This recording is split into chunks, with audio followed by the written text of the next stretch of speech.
Et avec nous, Nadia Chaban, ex-élue de la Constituante, membre également de la liste de l'Union démocratique et sociale en France. Vous êtes aussi l'auteur d'une chronique d'une Constituante de 2011 à 2014 aux éditions Déméter, un ouvrage qui est paru en 2018.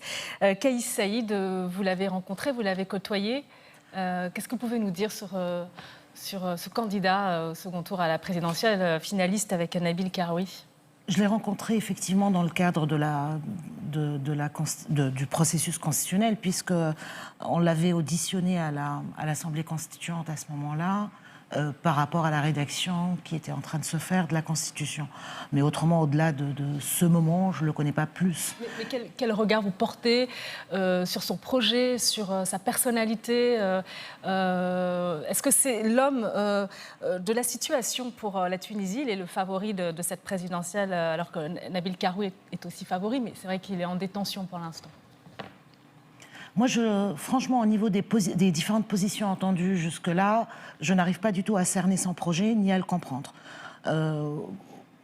Par moments, on nous parle de décentralisation, de tout refaire. Il y a des moments, dans certaines interviews, il parle de dissolution de l'Assemblée et de tout revoir à zéro. Donc, moi, sur ces questions-là, de ces projets, je n'arrive toujours pas à comprendre quel est le projet de Kais Saïd.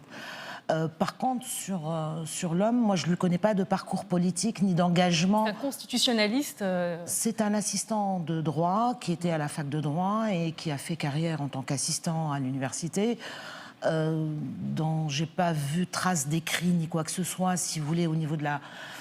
qui a beaucoup participé à des émissions lors de la Constituante.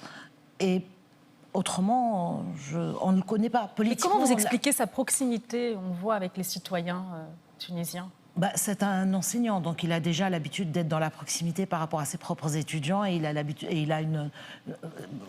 l'habitude de côtoyer la population au quotidien au travers d'étudiants qui représentent un peu toutes les classes, hein, finalement, et tout un échantillon de la société assez large. Mais de toutes les façons, c'est quelqu'un d'accessible et une personne qui est un peu... différente sur cette scène politique aujourd'hui. Anti-système Anti-système, je ne sais pas. Il est lui-même, il vient d'un système, hein, celui de l'éducation nationale, celui de... Je ne sais pas. Et il est en train de vouloir proposer une autre manière d'envisager, en tout cas, la politique, ça c'est sûr. Et Nabil Karoui, qui était en détention, qui est un homme... voilà, populaire et également patron de médias, homme d'affaires, qui fait l'objet d'une enquête pour des soupçons de fraude fiscale, de blanchiment d'argent. Qu'est-ce que vous en pensez de Nabil Karoui? C'est l'homme du système et de tout ce qui ne va pas en Tunisie, justement. C'est-à-dire Et puis, en même temps, c'est pareil. C'est quelqu'un qui ne vient pas du monde politique et qui n'a pas de réponse aujourd'hui politique aux questionnements que se posent les Tunisiens non plus. Je veux dire, on se retrouve quand même avec deux candidatures un tout petit peu curieuses et qui les deux interpellent, parce qu'on a un parcours d'un côté un parcours d'un homme de médias qui a essayé d'influencer sur le cours de l'histoire de la Tunisie et qui a beaucoup utilisé sans médias la chaîne de télé par rapport à la mise en place de Nidé Tournes auparavant, dont il était le premier supporter de Beji Raïd Sebsi. Alors, est-ce que ces deux candidats peuvent tirer leur épingle du jeu au regard des législatives qui se déroulent maintenant, ces législatives qui vont... Est-ce qu'elles vont peser sur cette présidentielle? Les législatives se sont déroulées, les résultats des législatives... Aujourd'hui, peut-être Et d'ailleurs, c'est des législatives qui ont été complètement cannibalisées par les présidentielles, puisqu'il n'y a pas eu réellement un vrai débat. Et leur maintien au milieu de deux tours de présidentielles a été une erreur fatale, à mon sens. Parce qu'on ne leur a pas du tout accordé l'importance que ça aurait dû, puisque...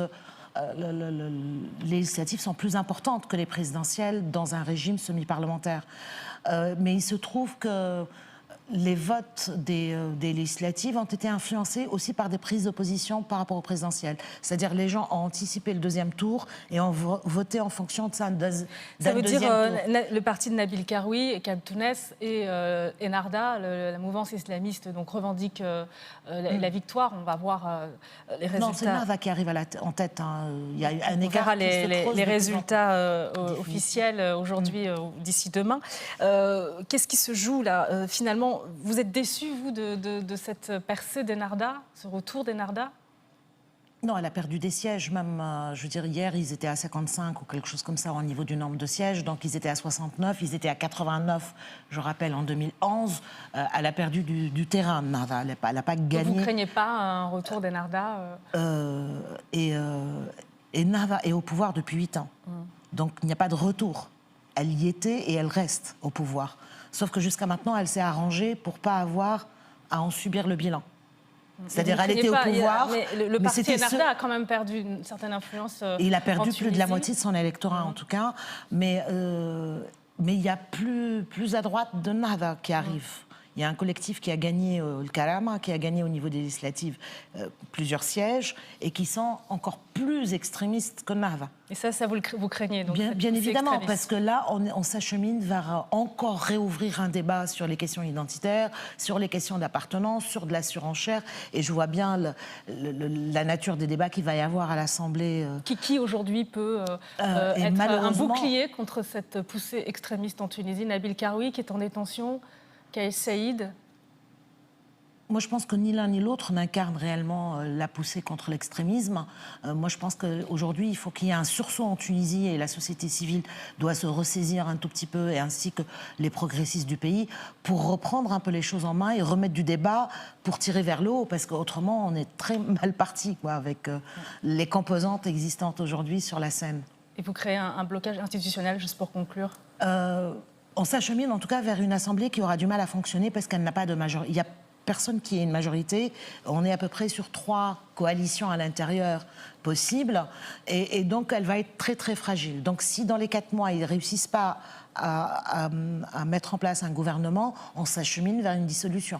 Donc, c'est vraiment quelque chose à observer de près, parce que les jeux ne sont pas du tout aussi simples ni anticipables. Merci beaucoup Nadia Chaban. Je rappelle que vous êtes ancienne constituante de la première circonscription de France et membre également de la liste de l'Union démocratique et sociale en France. Merci de nous avoir rendu visite ce matin. Merci.